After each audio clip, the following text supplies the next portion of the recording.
Ikaze kuri G4G nimba wisanze hano hantu uri mushasha kora subscribe kugira ngo tubandanye tujana buri munsi uko bukeye ko bwije, kandi ubikoze nta kintu na kimwe wohomba canke nta kintu na kimwe vyo gutwara, ni juste tu gufyonda. Nimba ubikoze rero uri umuntu w'agaciro kuri twebwe. Ikaze. Uyu munsi tugiye kuvuga ku bintu bine canke ku mategeko ane y'isi, uko vyogenda uko ariko kose mu buzima bwawe utegerezwa kugenderako kugira ngo ubashe gushobora iyi si. Ikintu ca kane kiraza kugutangaza cane kubera yuko abenshi nico duhuriyeho mw'iyi si. Hari ukuntu usanga ibintu vyose dukora canke ivyo tubayemwo buri munsi usanga hari ibintu bimwe tugenda duhuriyeko twese, ugasanga bimeze nk'amategeko y'isi kugira ngo umuntu ave ku rugero rumwe ashike ku rundi. Uyu munsi rero tugiye kurabira hamwe ivyo bintu bine, nubwo ayo mategeko aba hari kandi ariko ameze, ikiba gisigaye no kwibaza ati mbese aya mategeko ndiko ndayakurikiza mu buryo bwiza canke ndiko ndayamwa mu buryo bukwiriye? Ko iyo uravye nabi ugasanga ayo mategeko uciye utwarwa cane, ndagusanga kenshi wavuye mu murongo canke watangiye gukora ibibi canke watanguye guhemuka birenze kubera yuko ayo mategeko aba asanzwe ahari. Ako kiba gikwiriye no kumenya ati ese aya mategeko ndiko ndayakurikiza mu buryo bwiza canke ndiko ndayakora neza? Ikintu ca mbere twese duhuriyeko mw'isi canke ikintu kimeze nk'itegeko aha mw'isi, ni ikintu ca mbere twese duhuriyeko, ikintu bita kwikunda. Ntibaze bakubeshe canke ntibaze bakubwire yuko umuntu aha mw'isi imbere yuko ashika ku kintu kanaka canke imbere yuko ashika ahantu kanaka canke imbere yuko aba ngaha mw'isi abanza kwikunda. Kwikunda rero aha ntituvuze yuko kwikunda ari kwa kundi kuba indyarya guhemukira abandi kugira ushike ku bintu kanaka, oya. Ahubwo kwikunda tuvuga aha mw'isi ni ukumenya ico ushaka, ni ukumenya ico wifuza, ni ukumenya ico wagenewe wewe mu buzima bwawe, ukamenya ati jewe mu buzima bwanje iki nico ciwanje. Mugabo ntuce uhonyora abandi kubera yuko ico arico ciwawe, kandi ijambo ry'Imana rivuga ngo kunde mugenzi wawe nk'uko wikunda. Deja birumvikana yuko umuntu aremwe mu kwikunda. Ivyo ni ibintu twese duhuriyeko aha mw'isi. Ntazagira umuntu akubesha akubwire yuko atikunda, akubwire ko agukunda kurusha uko yikunda. Rero iri ni nk'itegeko ry'isi canke ni nko uko isi iteye. Abantu turemwe mu kwikunda.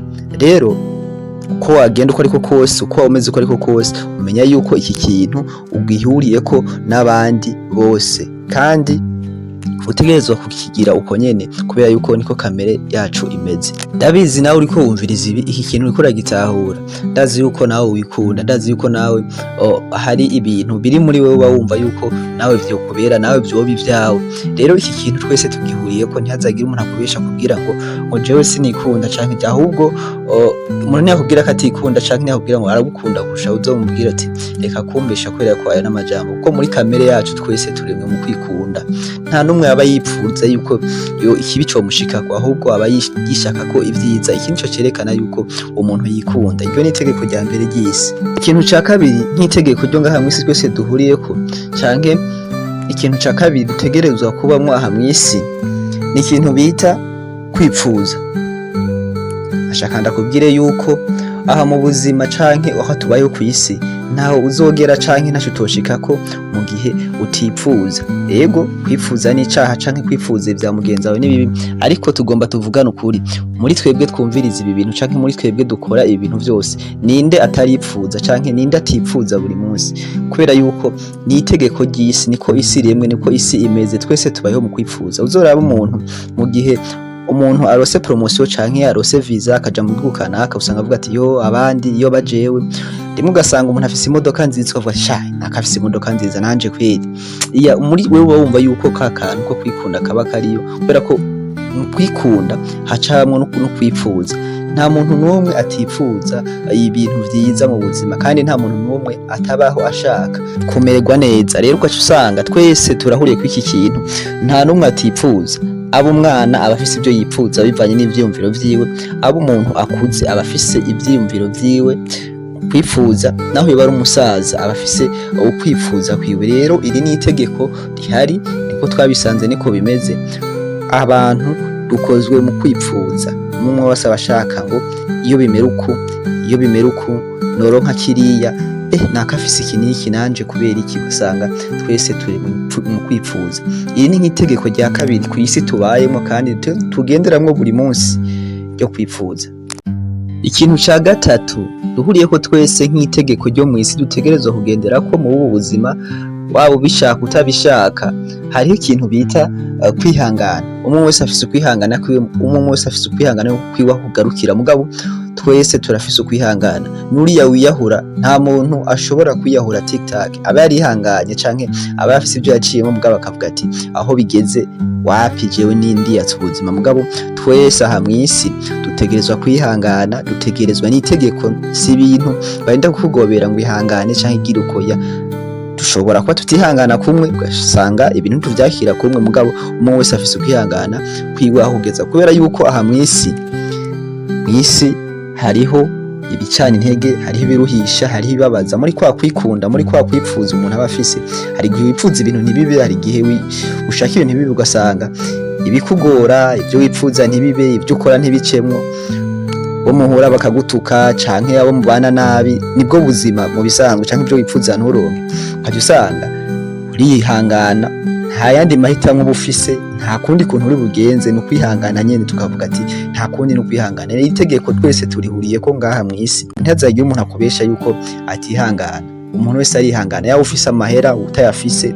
Umukene ashobora kwihangana ubukene bwiwe akavuga ati nta kundi kwihangana, no gukora nkarondera. Hama boss ugasanga nawe afise amamiliyaridi canke iki, ugasanga business yiwe hari bitaciyemo no munsi, akavuga ati reka nihangane nta kundi nuko vyabaye, cyangwa ugasanga ariko anahomba, mugabo ategerezwa kuvuga ati ndihangana. Iri itegeko ry'isi twese duhuriyeko, utegerezwa kubamwo, wabikunda wabishaka utabishaka, utegerezwa kwihangana, kubera yuko ibikuruhisha, ibikubabaza birahari, niko isi yemwe wabisanzeho kandi uzobisigaho, mugabo utegerezwa kwihangana ukiri ngaha mw'isi. Ikintu ca gatanu rero ca nyuma nk'itegeko aha mw'isi umuntu ategerezwa gukwirikiza, yavyemera canke yavyanka, ugasanga nibwo buzima abayemwo kugira ngo imyaka yisunike, kugira ngo ibihe bihere, ibihe bigende.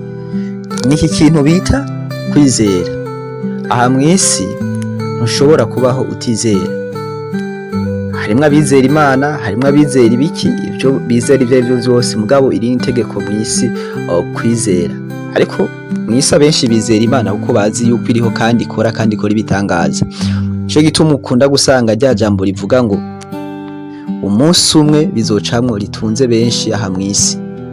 Nawe ushobora kuba uriko urumviriza iki kiganiro ugasanga uvuga ati umunsi umwe nanje bizocamwo, ugasanga ako kajambo gatunze abantu benshi. Rero aka kajambo gakozwe mu kwizera. Ntushobora gukora ikintu atakwizera ufise.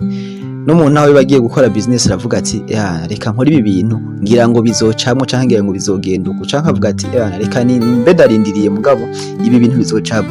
Akenshi uzosanga n'abagiye gukora ibintu bitameze neza, n'umusuma agiye kwiba arizera akavuga ati ngira ngo turaza kwiba dushikane. N'ugiye gukora ivyo byose ngira ngo. Akajambo rero twese tugahuriyeko mw'isi, yaba umubosi, umukire, uwo ari we wese aha mw'isi ategerezwa kuba afise ukwizera mu kintu kanaka.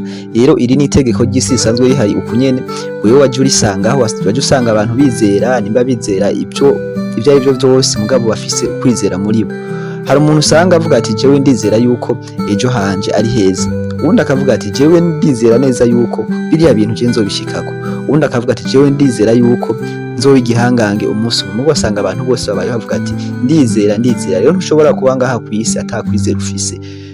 Mu gihe ubuze ukwizera aha mw'isi, isi iba yamaze kukurambira. Ni hahandi usanga kenshi ucubura ukwihangana, niba uri kwihangana ugasanga uriyahuye wiyasa ubuzima, kubera yuko ukwizera kwawe atakufise. Ushobora kuba wizera Imana, ushobora kuba wizera abantu, ushobora kuba wizera ibintu vyawe, inguvu zawe, ushobora kuba wizera ubwenge bwawe, mugabo iri ni itegeko ry'uko umuntu wese ari ngaha mw'isi ategerezwa kugira ikintu cyo kwizera.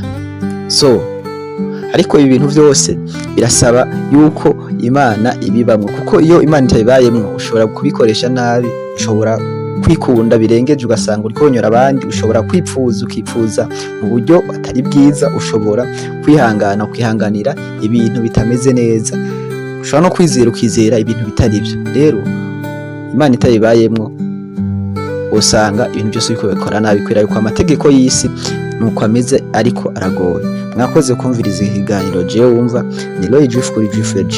Ciao, murakoze.